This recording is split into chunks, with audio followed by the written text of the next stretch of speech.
Le Coran révèle Allah comme étant le plus miséricordieux, le plus pardonneur. Sa miséricorde embrasse toutes choses. Il est celui qui aime pardonner. Son pardon est sans limite, sauf pour ceux qui lui associent des partenaires. Les attributs d'Allah sont parfaits et justes.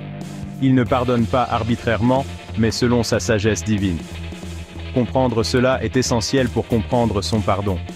Sa miséricorde est un témoignage de son amour pour sa création. Le pardon d'Allah ne nie pas sa justice. Il est à la fois juste et le plus miséricordieux. Sa justice exige que nous soyons responsables de nos actes. Pourtant, sa miséricorde offre une issue aux conséquences de nos erreurs. Par un repentir sincère, nous reconnaissons nos manquements. Nous nous tournons vers lui avec remords et une ferme résolution à changer. Cet acte de retour vers Allah est ce qui lui plaît le plus. Il se réjouit du repentir de ses serviteurs. Le Coran décrit clairement les étapes à suivre pour obtenir le pardon d'Allah. Le repentir sincère est primordial. Cela exige de reconnaître nos torts. Nous devons ressentir du remords pour nos actions, et nous engager fermement à ne pas les répéter.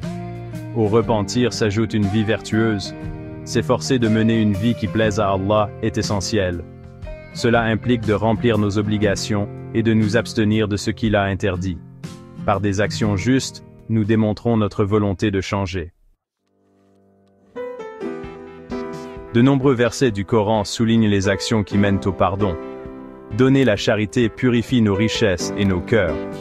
La gentillesse envers les autres, en particulier envers les parents, suscite le plaisir d'Allah. Chaque acte d'adoration, chaque bonne action, devient un moyen de rechercher son pardon.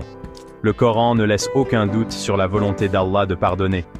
Sa miséricorde est vaste, elle englobe toutes choses. En comprenant ses attributs, en nous repentant sincèrement et en nous efforçant de vivre dans la droiture, nous nous ouvrons à l'océan sans limite de son pardon.